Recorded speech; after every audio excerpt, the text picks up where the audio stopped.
اور یہ لوگ اللہ کے سوا ایسی چیزوں کی عبادت کرتے ہیں جن کی اس نے کوئی سند نازل نہیں فرمائی، اور نہ ان کے پاس اس کی کوئی دلیل ہے، اور ظالموں کا کوئی بھی مددگار نہیں ہوگا۔ اور جب ان کو ہماری صاف صاف آیتیں پڑھ کر سنائی جاتی ہیں تو ان کی شکل بگڑ جاتی ہے، اور تم ان کے چہروں میں صاف طور پر ناگواری دیکھتے ہو۔ ایسا لگتا ہے کہ جو لوگ ان کو ہماری آیتیں پڑھ کر سناتے ہیں ان پر حملہ کر دیں گے۔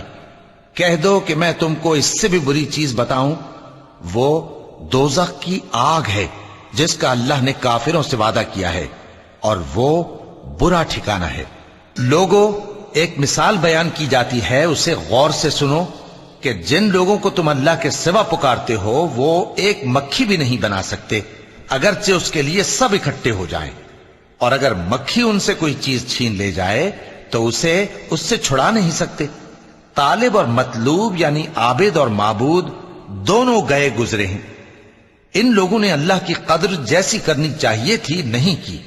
کچھ شک نہیں کہ اللہ زبردست ہے، غالب ہے۔ اللہ فرشتوں میں سے پیغام پہنچانے والے منتخب کر لیتا ہے اور انسانوں میں سے بھی۔ بے شک اللہ سننے والا ہے، دیکھنے والا ہے۔